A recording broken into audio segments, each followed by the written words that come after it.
In Final Fantasy VII, you start out as a guy named Cloud. He's in a purple jumpsuit. He's doing a terrorist attack against a power plant with some members of an organization called Avalanche. There's a big buff black guy with a machine gun for a hand. Biggs and Wedge, great guys. A chick named Jessie, and a girl named Tifa. They go and they blow up this power plant.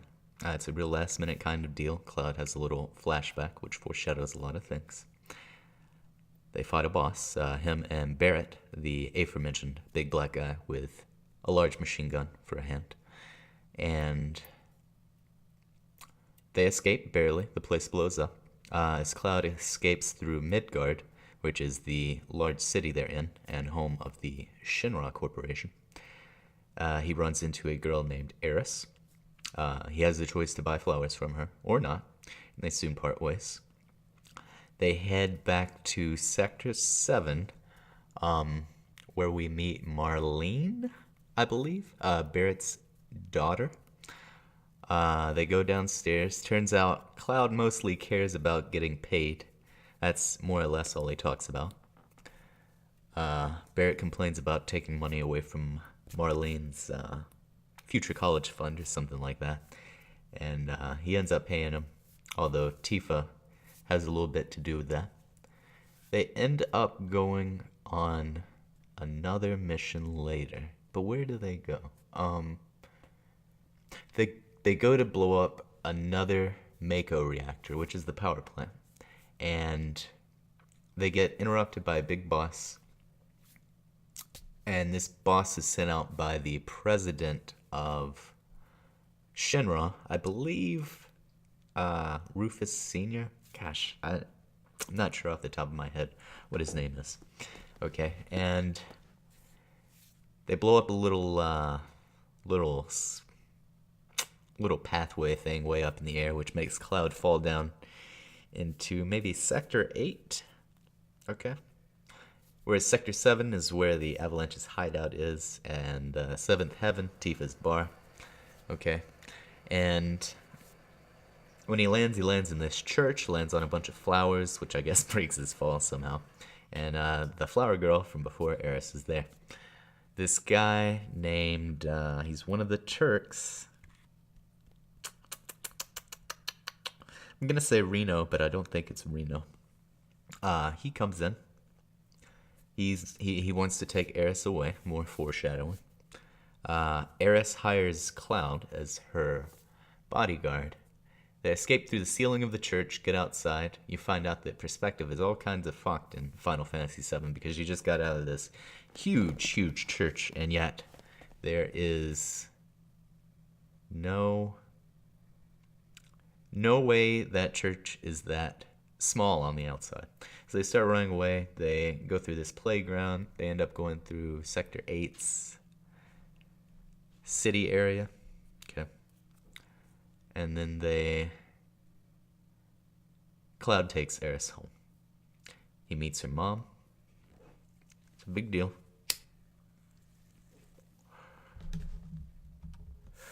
But then what happens? Eris... Cloud needs to get back to Sector 7. Eris knows how to get over there. They end up going to this sketchy place. She starts to take Cloud home, but before then, Cloud sees Tifa on the back of this weird chocobo cart, which is in the middle of the city, which is strange enough.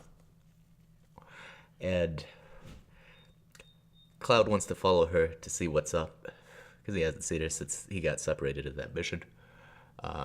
They end up in this kind of sketchy place with like a whorehouse, a bar. It's pretty normal except the whorehouse, I guess.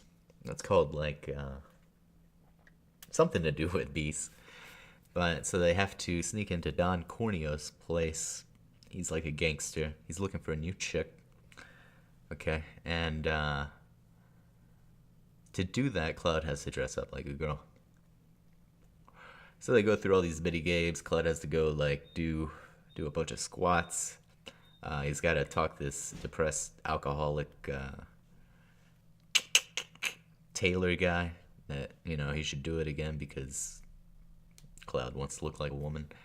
Gotta go to a pharmacy, get this medicine, give it to a guy in a bathroom. A lot of stuff like that.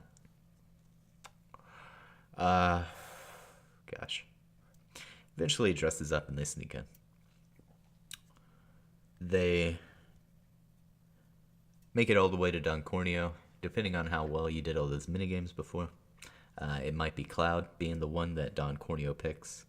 Either way, they end up interrogating, and they threaten his genitalia by, I believe, maybe kicking, smashing, and then chopping from Eris, Tifa, and Cloud. Then they end up in the sewer afterwards, through a trapdoor by Don Corneo, but not before he tells them that Shinra is going to drop the plate up above Sector 7 on top of it, killing everybody, including Avalanche, and then they're going to blame it on Avalanche. So they come back, shit's going down, you gotta go up this big tower, and Biggs and Wedge, they're up there, but they've been shot and stuff. Okay. And so is Jesse. They're all dying. You get to the top, Barrett's like shooting at the dudes with a helicopter. Oh, and Eris takes Marlene away to safety. They get there, and they fight. I want to say they fight Reno again, but there's another guy there. He's the leader of the Turks. I forget what his name is, though, unfortunately. But he ends up kidnapping Eris, taking her away. They end up eating Reno, but it's too late. The plate falls, they barely escape. They're back in Sector 8, where Eris lives. They go to see Eris's mom, because they gotta make sure Marlene is safe. Marlene is safe. Maybe they don't go all the way over there, I forget.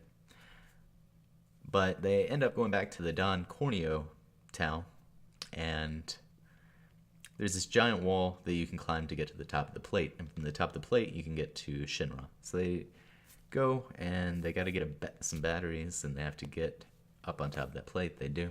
They end up sneaking into the Shinra place. I believe you can go in the front door, and maybe it's a little faster. No, actually, I think it takes a little extra time.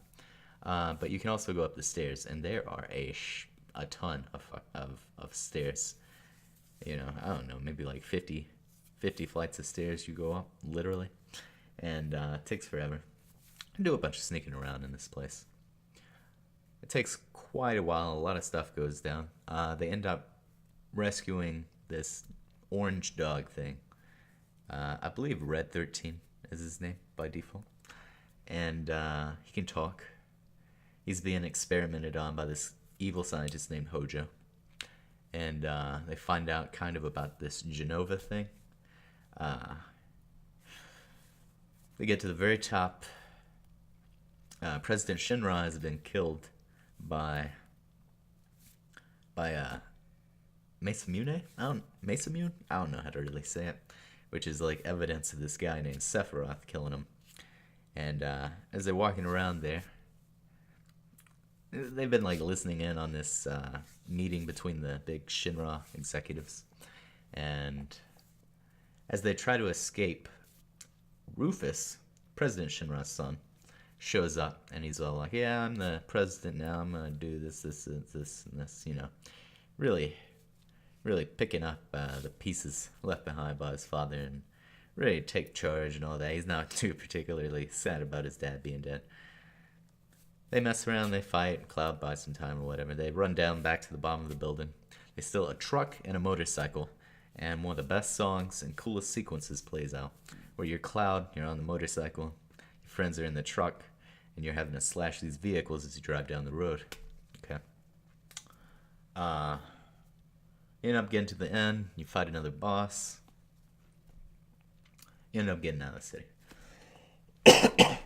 So, you get out of the city, and you get to a nearby town. Once you're in the overworld, by the way, you can tell that these Mako reactors, see, the whole point of this Avalanche terrorist organization that they're a part of is to save the planet, actually. So they're like eco-terrorists.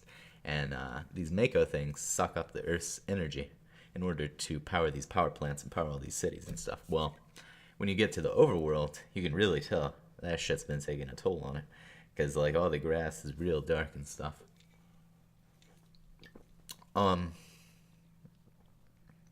You go to this nearby town. I forget the name of it.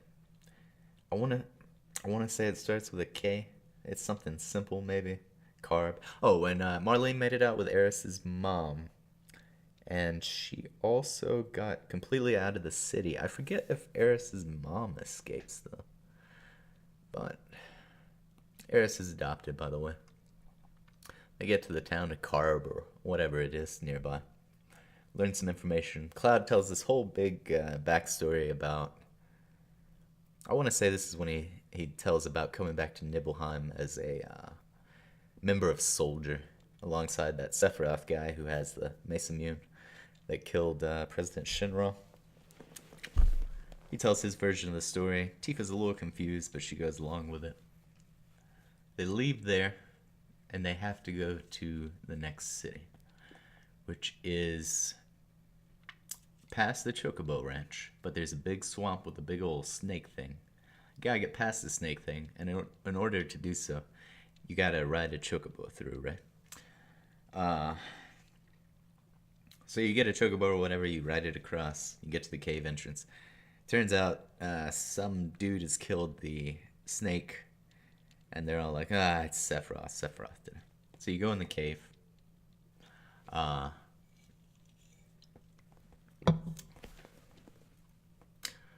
You run into some Shinra people. I think the chick from Shinra, maybe. Reno and Rude. But you get through there all right. Oh, that first city, maybe it was called Calm. I could be wrong, though. Anyway, you get through there, and you go to this port city. I definitely forgot the name of it. There's this girl drowning, and maybe a dolphin. And you gotta do CPR on the girl as Cloud. When you do it successfully, I know she gives you a Shiva... Pretty sure she gives you a Shiva materia. Could be wrong about that, too. And there's this dolphin that she's friends with. That dolphin helps you get up into the main city because they have the elevator shut off, and the main city is like run by Shinra. It's powered by a Mako reactor as well. You end up having to camouflage yourself inside of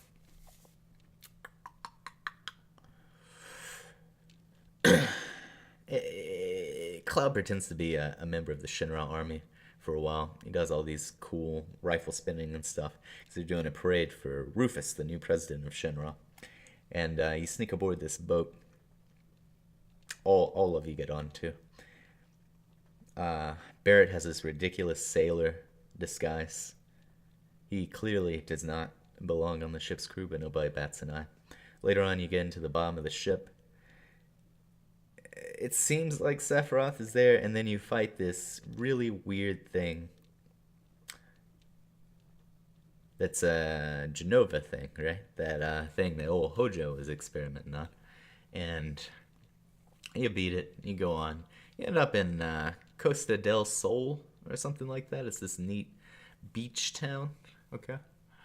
And it's real cool, real relaxed to be there. And you don't really have much to do there. You end up leaving to go to the next city. But gosh, where is the next city? What do you do after that? I believe at this point you're allowed to...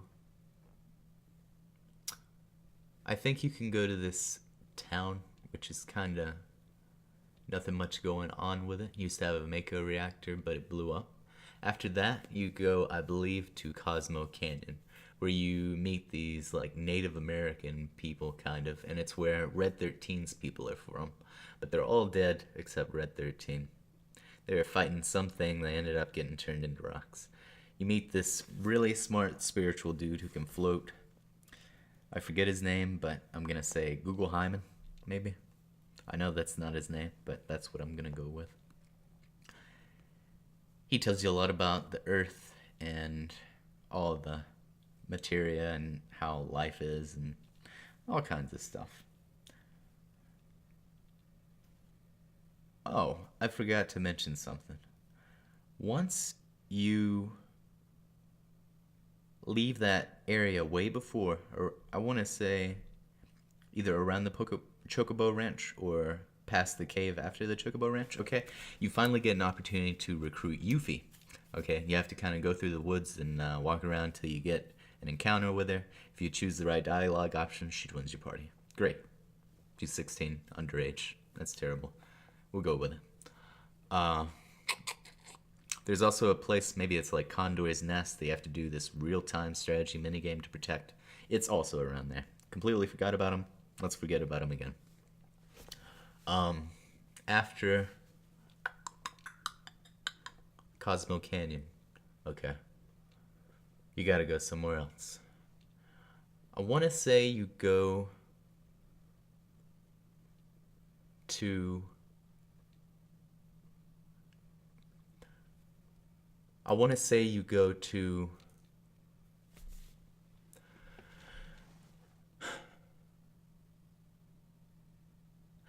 You go to Sid's Town, maybe.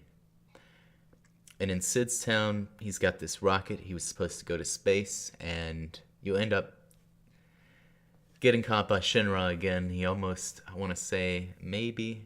You get his whole backstory about why he didn't go to space, because his wife, like, canceled it. Sid really loves tea quite a bit. He cusses quite a bit, and he really, really loves tea. Shinra shows up to do all this stuff and take his stuff. He ends up, you take Sid's plane. It can't fly, but it can, like, go over water. And you use this to get somewhere. I want to say to the Gold Saucer. Or possibly Corel. Corel may be an optional area at this point. If you do go to the Gold Saucer, I believe you start out below it in the desert. And that's kind of where criminals go, okay? And down there, maybe you end up in prison for some reason. Barrett's old buddy. Okay, so people are saying that a guy with a machine gun hand is like killing people or robbing people or something. So Barrett gets in trouble for that. But it's not Barrett. It's Barrett's old buddy, who he ended up abandoning. Well, not really abandoning. He was holding his hand over a cliff, and as they were holding hands, because they were like going up against Shinra way back when, they shot machine gun fire exactly at their hands, so they both lost their arms. And both got them replaced with machine guns for some reason.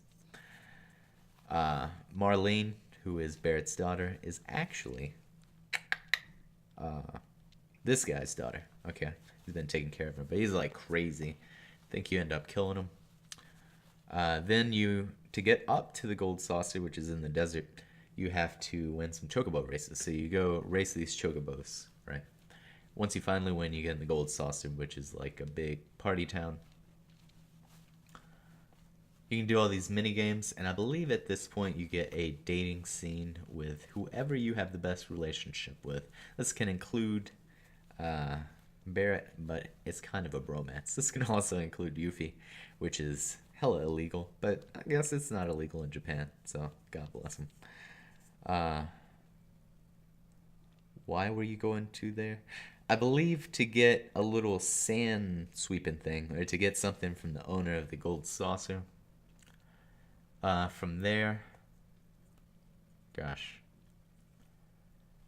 I believe it's around this time you kind of learn about the black materia. Okay, so the black materia, you have to secure it for some reason. When you go to secure it, however, Sephiroth takes control of Cloud. Okay, in this like pyramid place. The whole pyramid place shrinks down, and it turns out it's the materia, the black materia, from this evil prophecy.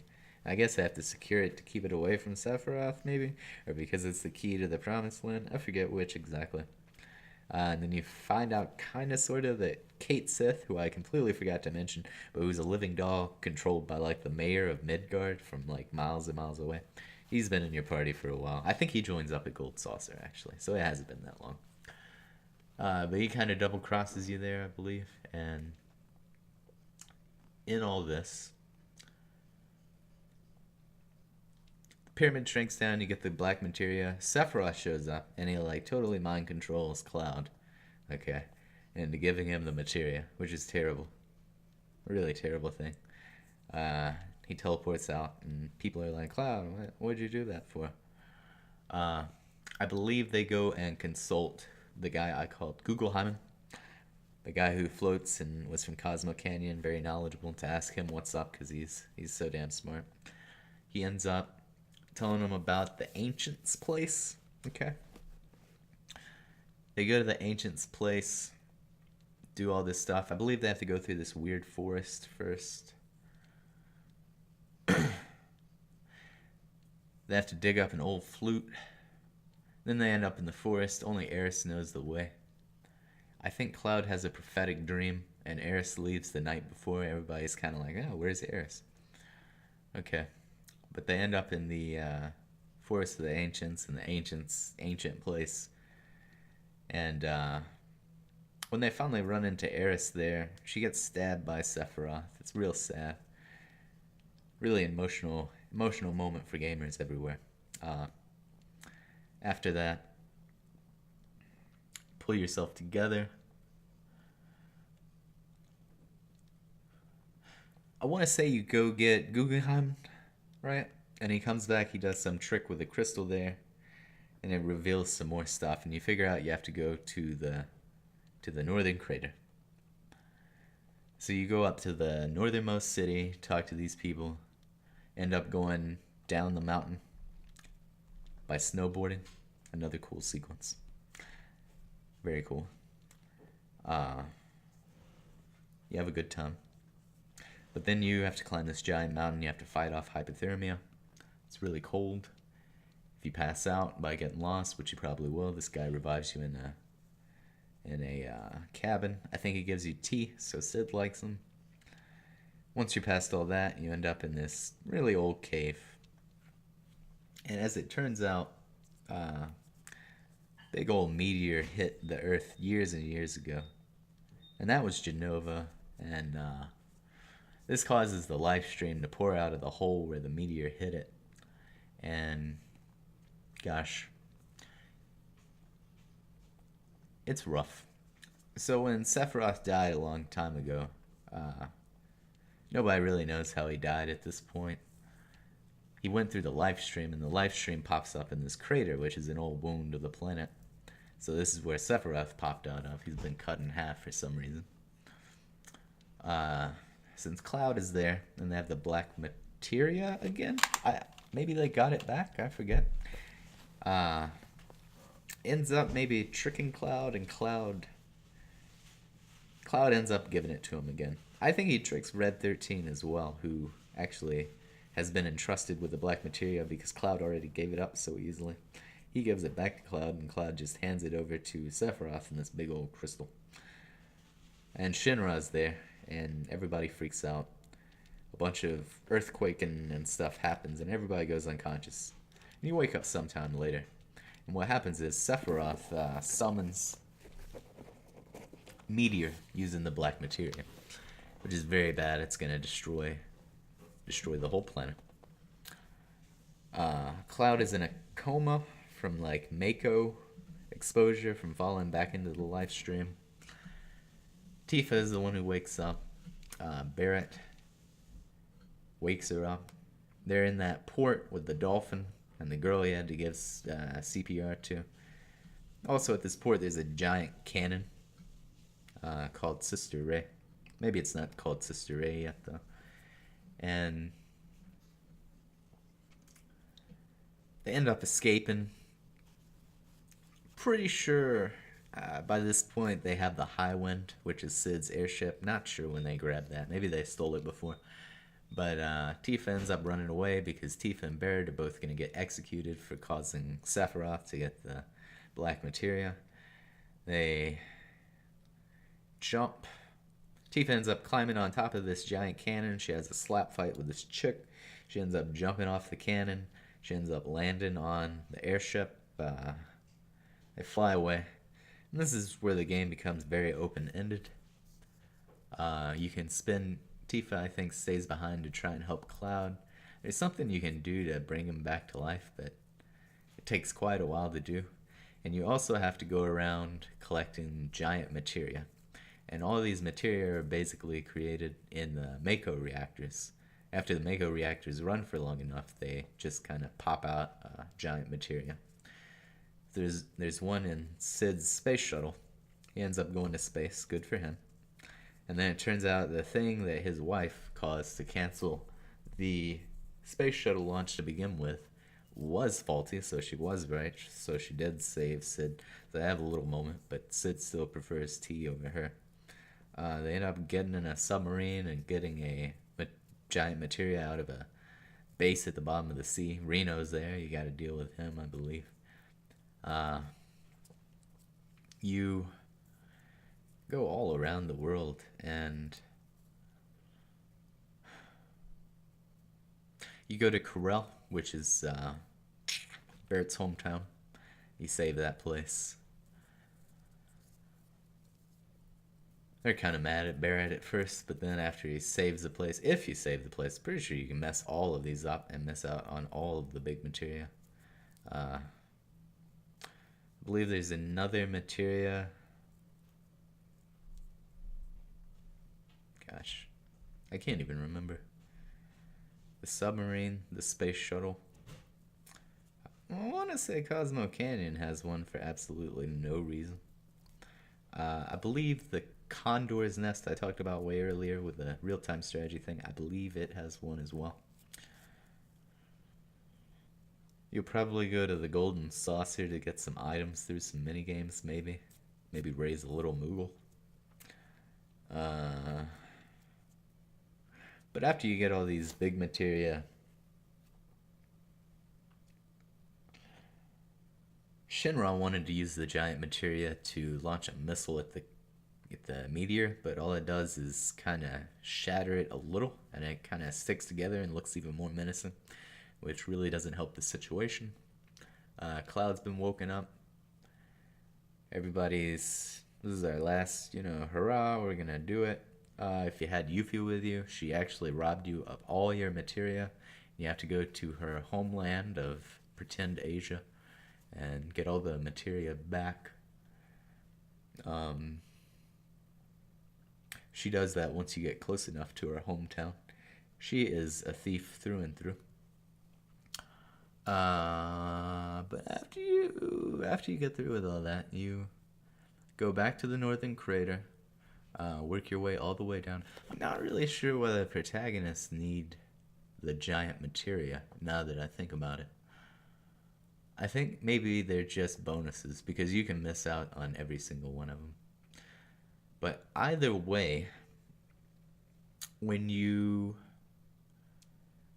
Eris was praying and she got killed, old Guggenheim, he'll explain that she was activating the white materia, maybe, which is the only way to stop meteor, which will cause the Earth to cast like holy at the meteor.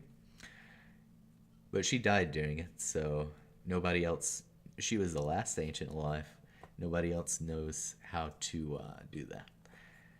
So, also when you were in that snow place, you found out that Eris's real mother was an ancient.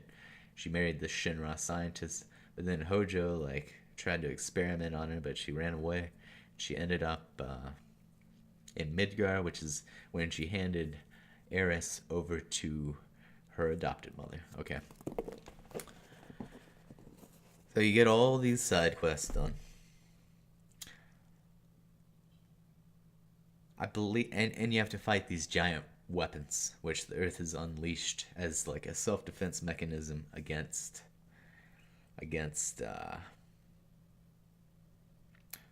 meteor, basically, because the Earth is freaking out.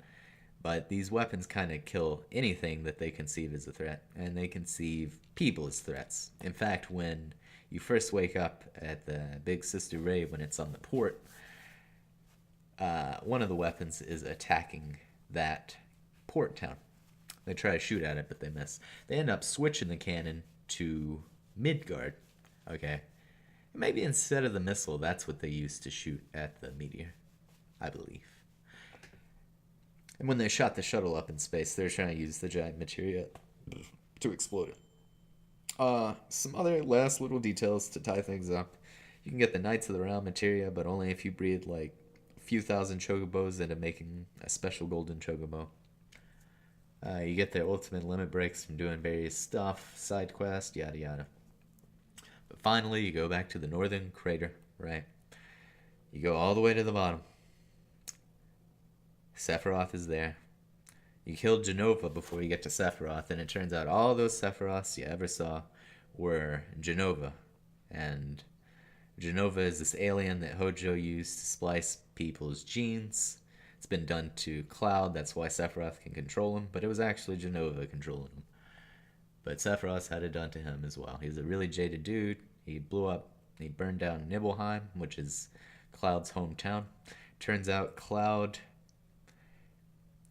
didn't really do all that stuff he said way back in the beginning of the game that Tifa remembers differently. Turns out a guy named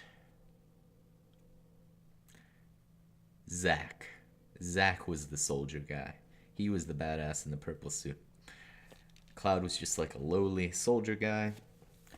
Zack actually ends up getting stabbed by Sephiroth trying to save Tifa because Sephiroth freaked out and burned down the town. He goes up to the reactor. He grabs Genova out of the reactor. It turns out Hojo's been treating all these people with Genova cells.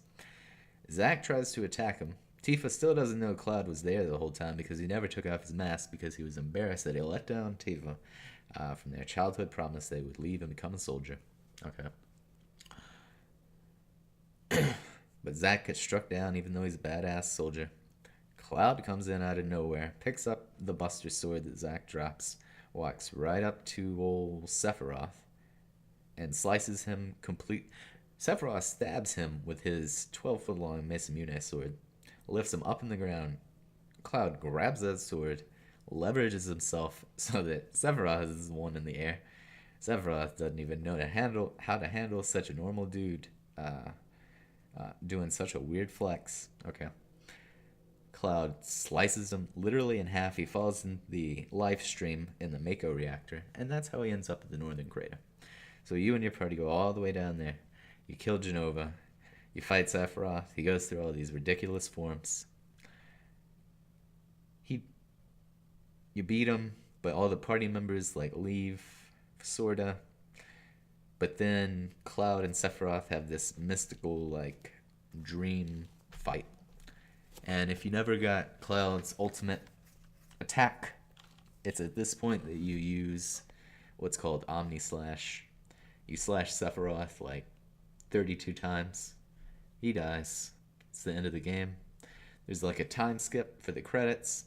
Turns out Eris totally did call Holy, but Holy is a mixed bag. Totally messes up the Earth. The ending is ambiguous. And for some reason at the very end, you see Red 13. He wasn't the last of his kind. He found a female Red 13. They had some puppies, maybe. Midgard is all grown over with vegetation, and it leaves everything completely ambiguous, which will be completely retconned in the movie later on, Advent Children. And that is Final Fantasy VII as best as I can remember. Thanks.